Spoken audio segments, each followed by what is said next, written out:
Welcome back to the show. Hal, would you introduce our first two guests, please?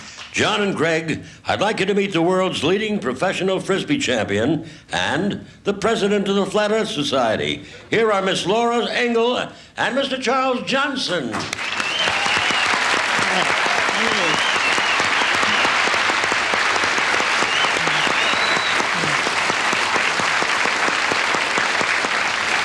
Welcome to the show, both of you. Thank you. Mr. Johnson, do you mind if I call you Charles? Perfectly all right. Laura, do you mind if I call you tomorrow?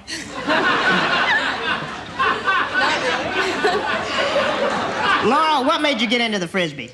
Well, I started playing in New York City where I grew up, and when I moved to Los Angeles, I didn't know too many people, and it's real hard to meet people out here because everyone stays in their cars. So a friend of mine from New York came out and said that he was going to play Frisbee with a group of people at the beach in Venice, and if I'd like to go. And I went down there and I started playing, and I really loved it, and I still do, and I made friends. Well, how old were you when you began competing seriously? Well, I started competing when I was 17, and then I really got into it when I was 18. And what about school? I'd already finished with high school, and I was going to junior college, and I had to drop my classes. So Wait a minute, you quit school to play the Frisbee? To compete, yeah. Well, I could see quitting to play professional baseball or basketball or be a jockey or something. What did your parents say about all this? Well, my mom, she's a psychotherapist, psychoanalyst, and she diagnosed me as nuts and said,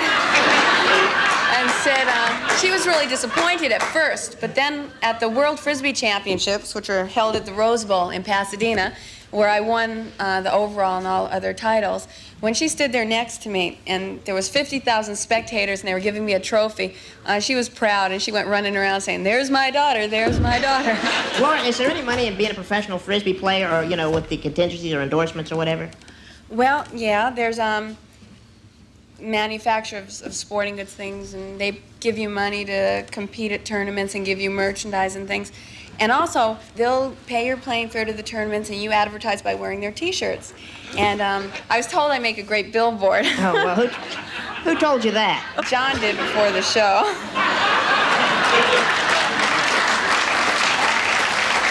Other than my brother, has anybody like Playboy or any of those magazines ever offered you money not to wear a T-shirt? Someone called me who said they were from Playboy and asked me if I would pose in their magazine without anything on, and I'm a little shy, so I didn't want to do that. But he called back a few times and kept calling, so finally I said, well, I'll do one semi-nude for about $50,000, and he never called back. 20, so. 40, 60.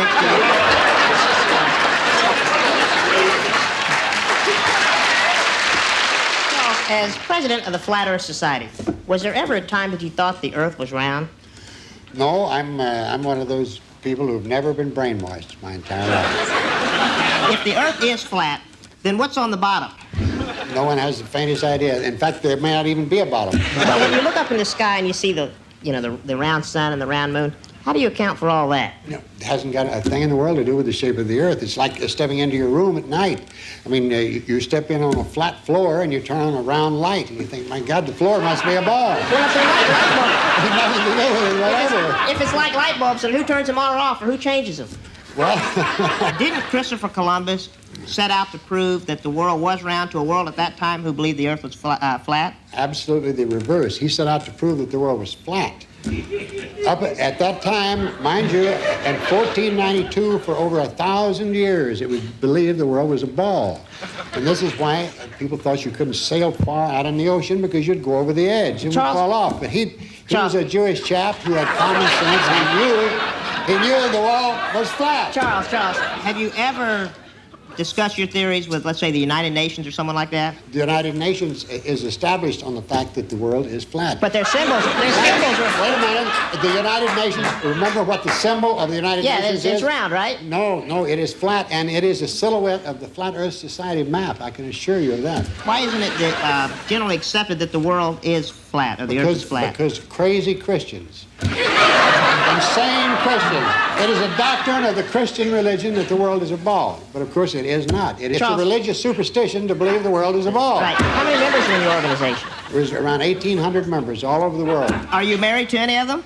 I'm married to one of my best proofs. Born and raised in Australia, She sailed on a ship across the flat ocean to get here, and she testifies and swears and has on affidavit she has never hung by her feet underneath the world a day in the life. She herself is proof she's been in Australia. Charles, they call Australia down under. That's what they And the say. reason that the people down there don't fall off is because of gravity, right? Well, even if there was gravity, which there not, it has nothing to do with the fact they'd still be You hanging don't by believe their in gravity feet. either, Charles? They'll be hanging by their feet, head down. All right, what do you think about all that? If there's no gravity, how come when we get older we start to sag? There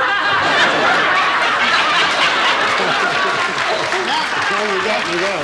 Well, Charles, I wish there was no gravity. Charles, Laura, it's been very educational talking to you both. Now let's see if you can get together and win some money playing that awful quiz. Okay, As a here we team, go. you'll have $500 to start. You'll be asked 4 questions. You'll be able to bet between $50 and $200 a question. You'll have only 8 seconds in which to give us your answer. And at the end of the show, if you have more money than any of the other guests, you'll come back for a shot at that $1,000 bonus awful question sent in by a viewer. And the first category has to do with geography. Why do some people sag? No. The first question has to do with geography. How much would you care to bet? Well, what do you say, start with 100? 100? 100 is nice. Okay, for $100. Which of the following cities was voted the worst city in America to live? Was it Bayonne, New Jersey, Perth Amboy, New Jersey, Newark, New Jersey, or Jersey City, New Jersey? Which one? What do you say? I never lived in I don't any know of which them, is the I guess. worst. Well, you have to pick one. How about Time's up. Question, answer, please. Jersey City City? sounds good to me. Jersey City. That's exactly right, according to a U.S. Quality of Life report done in 1970. The worst city in America to live is Jersey City, New Jersey. You now have $600. Your next question will be about health. How much will you bet? 2? 2? Go for it. For $200, according to the U.S. Department of Health, in which one of these states would you be most likely to get syphilis?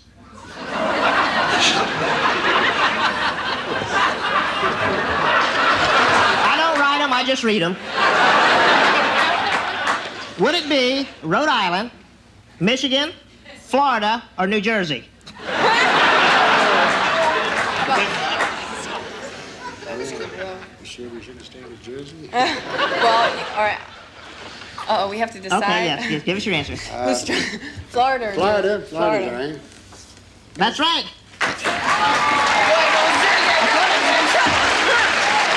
According to the U.S. Department of Health report, it said you'd be most likely to get syphilis in Florida, the home of Anita Bryant.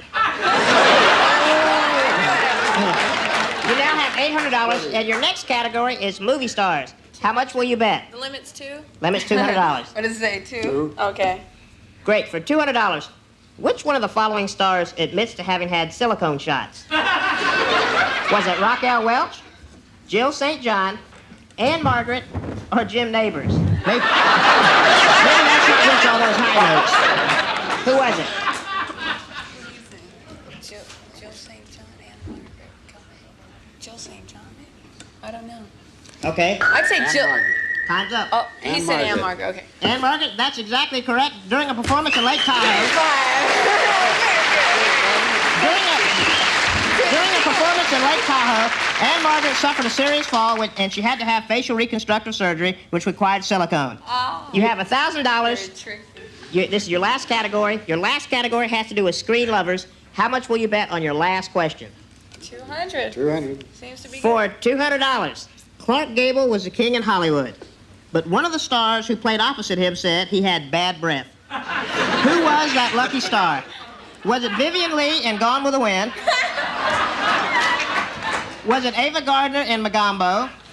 Spencer Tracy in San Francisco? Or Marilyn Monroe in The Misfits? Who was it? Yeah, well, but I'm not sure. I think maybe she was married. She played in line. Okay. Who was it? You want to go with Vivian? Okay. Time's up. We'll go with Vivian Leigh. That's right. It was Vivian Leigh. We're really lucky. In her autobiography, she said she didn't like to do love scenes with Clark because he wore dentures. And evidently, Clark didn't drop him in Polidin every night. And Clark said, frankly, my dear, I don't give a damn. Why Charles. You've ended up with $1,200. You may have a chance to come back at the end of the show for a shot at that $1,000 awful bonus question if you have the most money. So thanks for being here. You've been a delight. In the meantime, thank you. We'll be right back with more of that awful quiz show.